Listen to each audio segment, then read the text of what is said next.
Hello everyone, मेरे channel में आप सबका स्वागत है। निफ्टी आज 37 पॉइंट पॉजिटिव क्लोजिंग दिया है। 30 मिनट्स 1 आवर चार्ट की अगर बात करें तो मार्केट आज गैप डाउन खुला था, क्योंकि कल रात यूएस मार्केट करीबन 4% से ज़्यादा टूट गया था,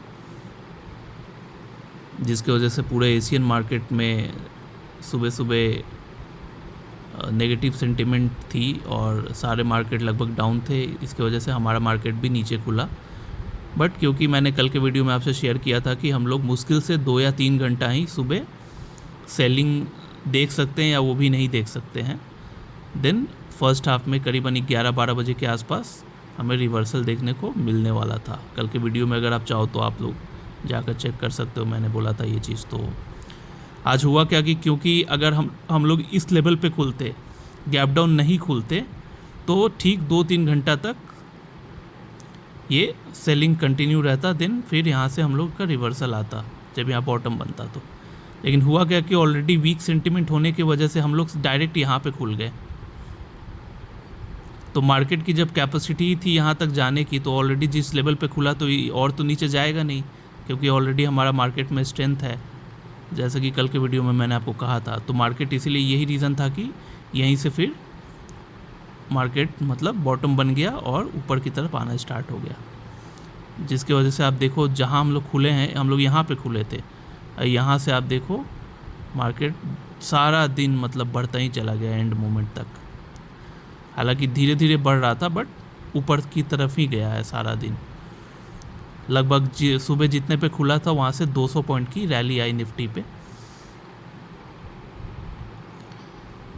तो अगर स्टॉक्स की बात करें तो आप देख सकते हो, सबसे पहले मैंने हिंदुस्तान बैंक खोल रखा है, क्योंकि ये आज लाइमलाइट में था ये शेयर।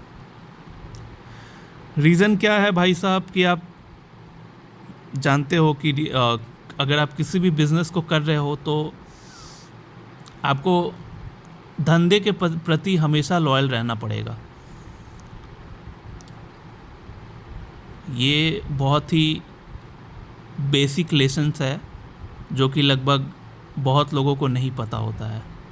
अच्छे अच्छे आईआईएम ग्रेजुएट जो होते हैं वो भी इस चीज़ को बाद में चल के रियलाइज़ करते हैं, क्योंकि ये जो बैंक्स के जो ये ऑफिशियल्स हैं, ये तो आपको क्या लगता है कि 10th फेल या 12th फेल या 12th पास बंदा या बंदी इस मैनेजमेंट में बैठे होंगे? नहीं, इतने बड़े बैंक के मैनेजमेंट जो होंगी, ऑफ कोर्स ये लोग काफ़ी क्वालिफाइड लोग होंगे।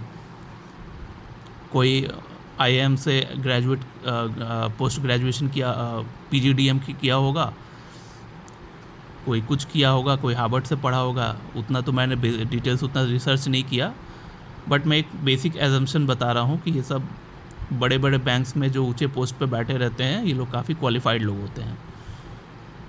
तो कहने का मतलब ये है कि आज सुबह इन लोगों ने न्यूज़ डिस्क्लोज़ किया कि न्यूज़ में ये था कि कुछ डिस्क्रिपेंसीज की वजह से, लाइक इन लोगों का जो बिज़नेस होता है, बैंक्स तो काफ़ी कॉम्प्लेक्स बिज़नेस होता है ना। बैंकिंग जो होता है, फ़ंड लोगों से रेज़ करते हैं, पब्लिक भी डिपॉजिट करती है, फिर वो डिफरेंट तरीके से वो लोन देते हैं, डिफरेंट लोन देते हैं, इंटरेस्ट अर्न करते हैं।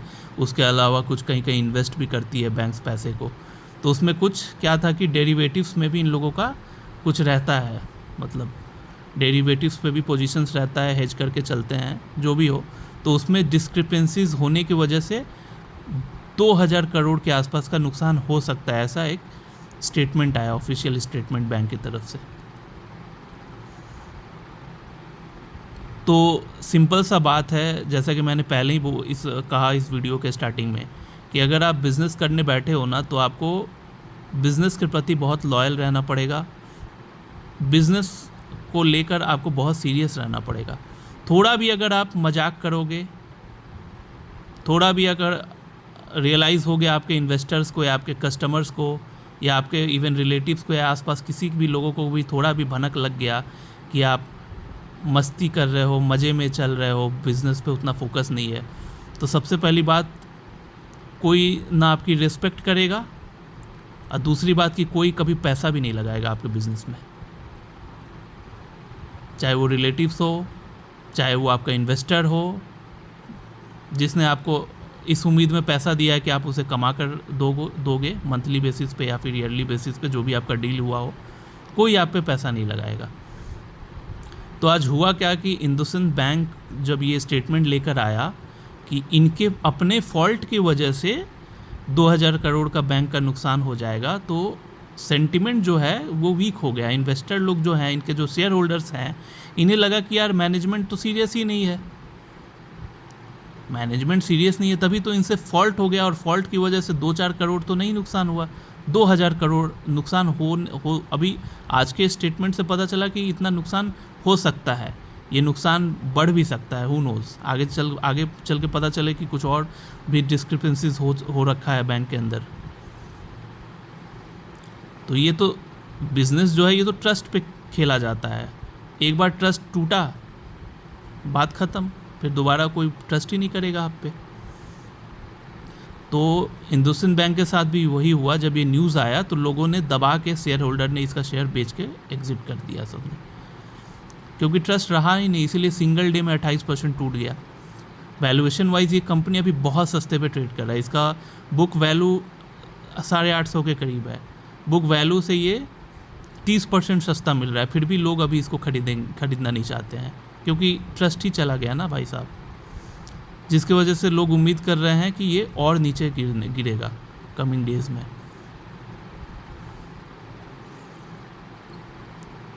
तो यही रीज़न था कि इंडसइंड बैंक भी निफ्टी का पार्ट है, तो निफ्टी को आज ज़्यादा ऊपर क्लोजिंग देने नहीं दिया, क्योंकि ये खुद 30% टूट चुका था। अगर ये नहीं टूटता इतना तो मे बी निफ्टी आज 150-200 पॉइंट ऊपर बढ़ जाता, बट निफ्टी का पैर पकड़ के खींचने वाला आज इंडसइंड बैंक ही है, जिसकी वजह से निफ्टी सिर्फ 37 पॉइंट ही ऊपर क्लोजिंग दिया।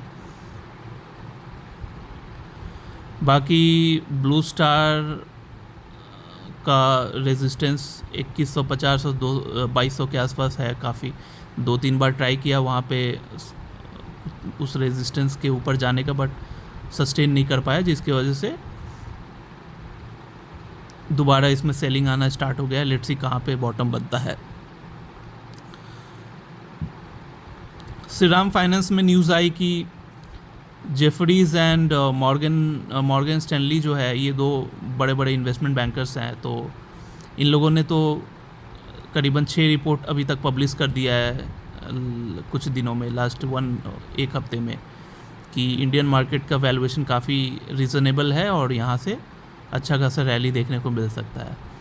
और आज तो जेफरीज ने 4-5 स्टॉक्स के नाम भी पब्लिश कर दिए, जो उन्हें लगता है कि ये काफ़ी ऊपर जाएगा यहाँ से, जिसमें से श्रीराम फाइनेंस भी एक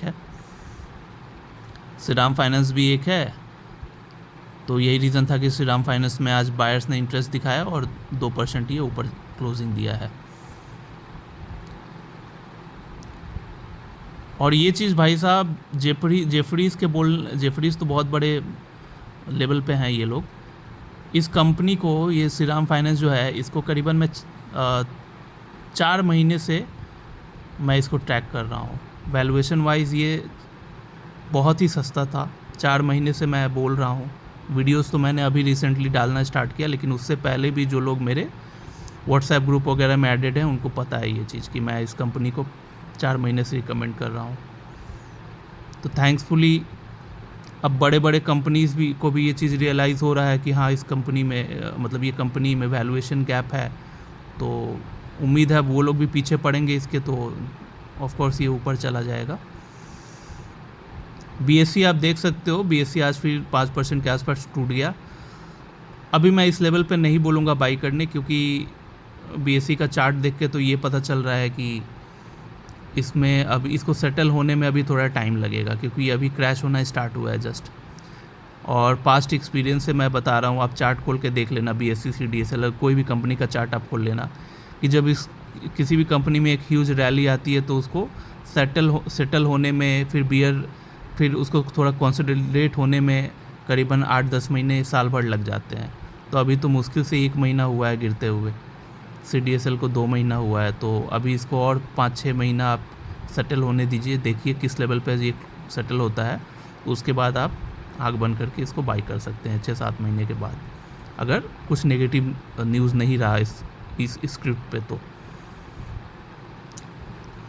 बाकी सब शेयर्स आप देख लो। PG इलेक्ट्रोप्लास्ट तो फ्लैट था। त्रिवेणी टर्बाइन, एज मैंने बोला आपको, जैसे कल बोला था कि काफ़ी इसमें मूवमेंट हो रही है, इंडिकेट करता है कि ट्रेडर्स इसमें काफ़ी एक्टिव है। आज भी 6% टूट गया। बढ़ने के टाइम कभी 15% बढ़ जाता, गिरने के टाइम सीधा 8-10% गिरता, तो समझ ही लो